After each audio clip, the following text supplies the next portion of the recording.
We just got another one. The final piece to the Miami Hurricanes 2025 defense. From the 7-3-2 to the 3-0-5. Mohamed Tore, welcome to the U.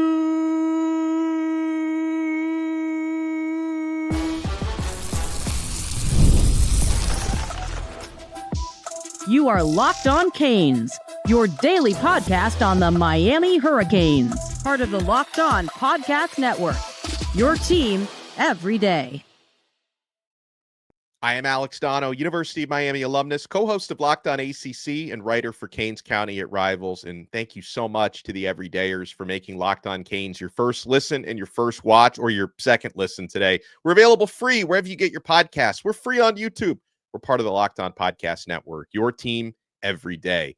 On this episode, we'll talk about Miami's transfer portal class, one of the top 3 in the entire country, how the linebacker room has now been upgraded and solidified with the newest addition. So let's talk about the newest Miami Hurricane, probably the last transfer portal arrival. So your roster is set in stone now for the upcoming 2025 football season. And Miami goes out with a bang here with their final addition. Mohamed Tore, linebacker out of Rutgers, 6'2", 236-pounder. And Miami in this recruitment beats out multiple schools in the Big Ten, at least one other school from the ACC. So Tore visited Penn State, Indiana, and North Carolina. Syracuse and Florida State were also interested, but didn't ultimately get visits from Tore. And really the one that you could say Miami beat out here, and this is a dub that Miami needed, were the Penn State Nittany Lions. There was a lot of momentum there in Happy Valley right before and right after Tore's visit. So Miami was able to battle this one out and, convince Tore to be a Hurricane. And it's a decision that makes a lot of sense for him, given the connection that he has with Miami's defensive coordinator and linebackers coach, Corey Hetherman. I think Mohamed Tore made the decision that was in the best interests of his one final year of college eligibility. Now, something with Tore that's going to be talked about a lot is the health factor and the potential rust factor. Now, he missed the entire 2024 season with an ACL injury, but it's one he is fully recovered from, and physically, he is completely bounced back from what I understand. So the last time that Tore played was a breakout 2023 season at Rutgers. He led Rutgers with 10 tackles for loss and 4.5 sacks, was the leader in both of those categories. He was second on the Scarlet Knights with 93 tackles, a lot of tackles. He ranked 12th in the Big Ten Conference with 7.2 tackles per game, had at least 5 tackles in every game that year, and had double-digit tackles on 2 occasions.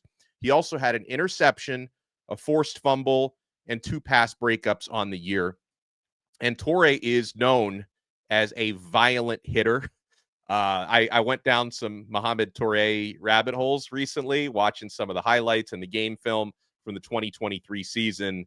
You give this guy a runway, and he is going to obliterate quarterback, running back, receiver, whoever is in his path. And he's also pretty good in coverage as well. Is known as a jack linebacker. He's a very good pass rusher, but there's really not any, glaring weakness in Mohamed Tore's game. I guess like the weakness would just be the concerns about the fact that he's not played competitive football over the last couple of years. Another good thing about him, if you talk about the character and the maturity, I think Miami is adding someone who is going to be a leader of men in that locker room. And we know that those are characteristics Mario Cristobal is always trying to look for in players you bring in out of high school or in the transfer portal, guys who command respect and have some leadership, ones that are going to hold their teammates accountable. And Tore was recently voted, I think it was before last season, before his injury, was voted a team captain by his Rutgers teammates. He represented the Scarlet Knights at Big Ten Media Days last year, which is an honor that is, reserved for team captains and members of your leadership council and stuff like that. And I think I mentioned Mohamed Tore is someone who has NFL upside. In fact, he would be in the NFL right now had he been able to play last year. Aside from the preseason injury that was able to preserve his final year of eligibility, we would be talking about Tore in the National Football League right now. So he was on last year the Butkus preseason award watch list, the watch list for the outstanding linebacker in the country. And so, yeah, again, you're talking about someone who could instantly become one of the best at Miami, possibly one of the best in the ACC as well. And Tore is extremely disruptive. You feel like you're watching kind of an old school Miami linebacker when you see him, but he is a little bit bigger than some of the old school Miami linebackers at 6'2", 236 pounds. And we'll explain why Tore decided the University of Miami was the spot for him and where Miami's transfer portal class now ranks. That's all coming up next right here on Locked On Canes. Did you know your Fire TV is also an Xbox? Turn any TV into your gaming and entertainment hub with Fire TV Stick 4K devices. No console required, by the way. Just grab your paired controller, subscribe or sign in to Xbox Game Pass Ultimate with EA Play included, and you're ready to play. Dive into hundreds of premium titles from EA Sports College Football 25 to Call of Duty Black Ops 6 and Avowed as easily as you stream your favorite shows. It's gaming made simple, and it's all on your Fire TV. And guys, you get that endless entertainment with 4K streaming. You can watch more than 1.5 million movies and TV episodes from your favorite subscribed services like Netflix, Prime Video, Disney Plus, Max, and so much more. Head to Amazon.com/Fire TV Locked On to get started. Xbox Game Pass Ultimate subscription and compatible controller are required. Available on select devices, including Fire TV Stick 4K, Fire TV Stick 4K Max, and Fire TV Cube. We are also proudly brought to you by Monarch Money. You ever check that bank account and wonder where all your money went? We've all been there. Between dining out, online shopping, entertainment, it's easy to lose track, and that's where Monarch Money comes in. Your personal CFO, giving you full visibility and control over your finances. And Monarch Money isn't just a budgeting app. It's a complete financial command center. You can track all your accounts, investments, and spending in one place, so you stop just managing your money and you start building wealth. And managing money with your partner is smoother than ever. You can track shared and personal accounts, set goals, and stay on the same page. So take control of your finances with Monarch Money.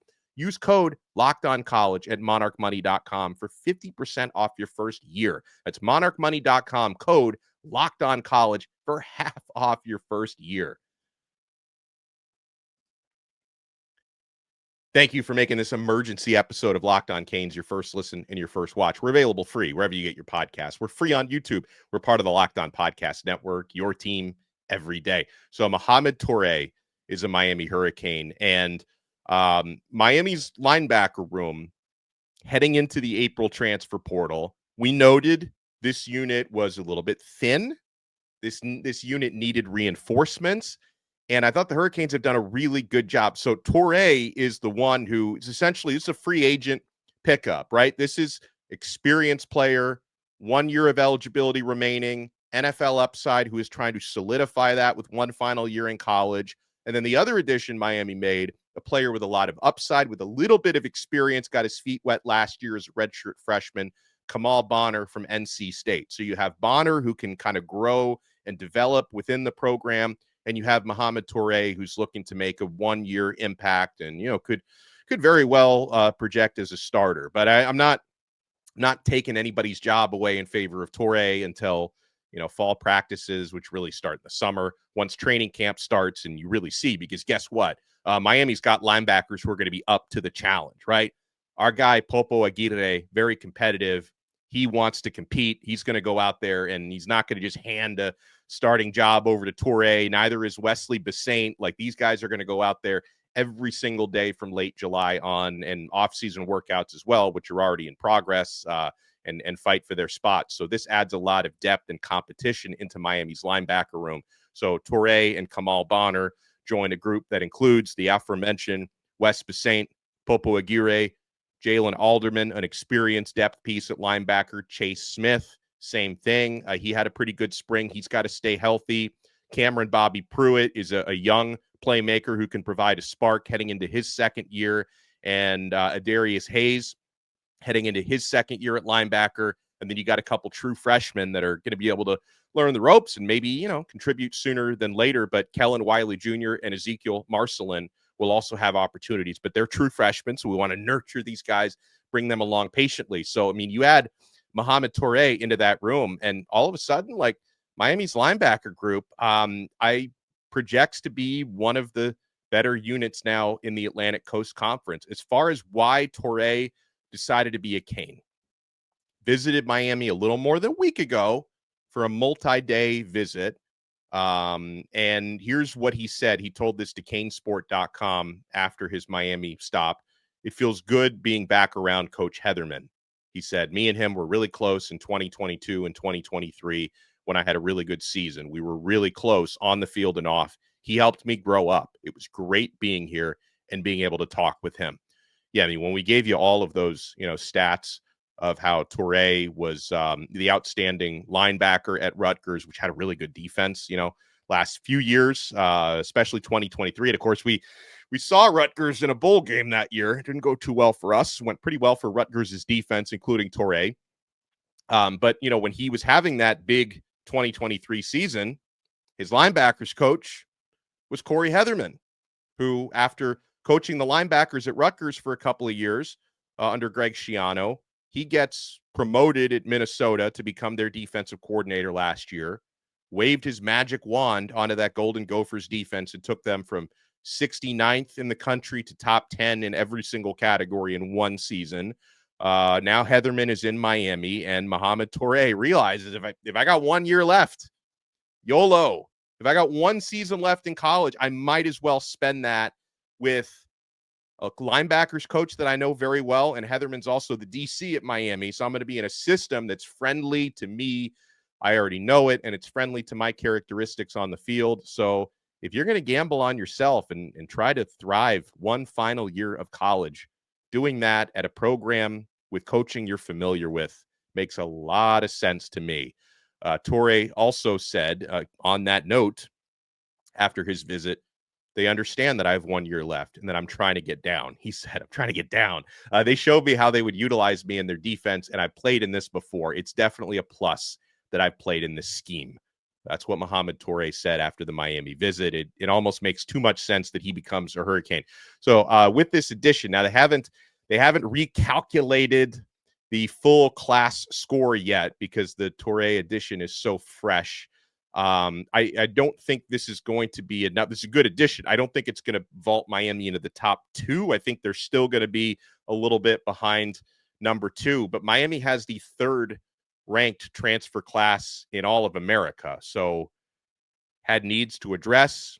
By and large, they addressed them. I think the one area where Miami really wanted to add somebody and the market just wasn't very good in terms of who entered the portal was defensive tackle. We talked about it on this morning's episode. You're going to need to count on your depth and your young depth at DT. And, Miami has some players who needs to step up this year. But, you needed to make moves at linebacker. You did it. You needed to make a move at safety. You did it. Had to make moves at receiver and running back to get a quality option to be in your top three. Miami did that with Marty Brown. So overall, a very good portal for the Hurricanes. And they have the third rated class in the country behind LSU at number one and Texas Tech at number two. So the players that Miami have added, of course, this combines the winter and spring edition. So the other players Miami added in spring, in addition to Tore, Keontae Scott, nickelback. Nickel, I think, is the position he's going to play at Miami, who was very good playing that role at Auburn, technically transferred from Houston. So Keontae Scott, Jacoby Thomas, who could start or at least compete to start at safety for Miami. Talked about Kamal Bonner at linebacker. Keelan Marion and Tony Johnson at receiver, both experienced receivers. Keelan, especially, is someone who's going to add a big-time punch to special teams, was an all-Big 12 kickoff returner. First team, returned 2 kicks to the house last year at BYU. That was a nice addition. Miami has not just had enough punch in special teams in recent years. Miami added kicker out of Texas, Bert Auburn. Hopefully he gets over the yips that he had at the end of last year, because I know he missed some kicks for Texas late in the season, but he's a good kicker for his career, has, over 80% success. And I think Auburn is a better option than Abram Murray would have been. Abram transferred out, and he, from what I understand, was struggling with his accuracy during spring. So I do believe Miami upgraded at kicker. Shamar Brown at running back. And then you go to all the winter additions, which include Carson Beck at quarterback, Alex Bauman, tight end, James Brockermeyer, center, Xavier Lucas at corner, Charles Brantley at corner. He could play corner or nickel at Miami. Jack Nickel, the tight end, older brother of quarterback Luke Nickel. Zechariah Poyser, who I think is going to be a starting safety here. David Blay, who's going to be a top 3 guy at defensive tackle this year. Ethan O'Connor, a cornerback. And C.J. Daniels, 6-year receiver, who I believe is going to be a very important weapon on Miami's offense. So far, so good. And I think we're probably done. Now, don't quote me on that, because if Miami maybe finds like a graduate transfer, they add maybe another depth piece. If they do feel like there's a defensive tackle out there that they want, I guess technically we could still add somebody. And, we spoke yesterday morning. We had a really fun episode with our guy, Gio Milian. And, Gio made the prediction on the show, what was that, like 36 hours ago, that he thinks Tore was going to end up being a Hurricane. We dropped the Donno ball on the show that Tore was going to land at Miami. And here's a little bit of the conversation we had with Gio about how Mohamed Tore can help Miami's defense. And I think he would bring just a lot of impact to Miami's team. I know some people have concerns about the ACL injury during last season. Everything medically cleared there. From my understanding of the situation, 93 tackles in 2023, 10 tackles for loss, 5 sacks, interception, forced fumble, 3 pass deflections. Turn on his tape against Ohio State, and you will be wowed with his performance against one of the top teams in the country, and actually the team that just won the national championship this past year. So a lot of talent that he went up against, and he really looked the part. Yeah, when you turn on the tape, Mohamed Tore is a dude, and he left the Big Ten for the ACC. So thank goodness for that, right? Because he could have stayed in the Big Ten. Rutgers, a Big Ten program, Penn State, Indiana were very interested, but he chose to take his talents to the old Atlantic Coast Conference. Want to thank everyone for making Locked On Canes your first and your second listen today. Make sure you smash that like button. Hit the thumbs up. Subscribe to Locked On Canes on YouTube. Subscribe on Apple Podcasts, Spotify, wherever you get your pods. And we'll talk to you again next time on another episode of Locked On Canes. We are part of the awesome Locked On Podcast Network. Welcome to the U, Mohamed Tore. We're here for you, your team, every day.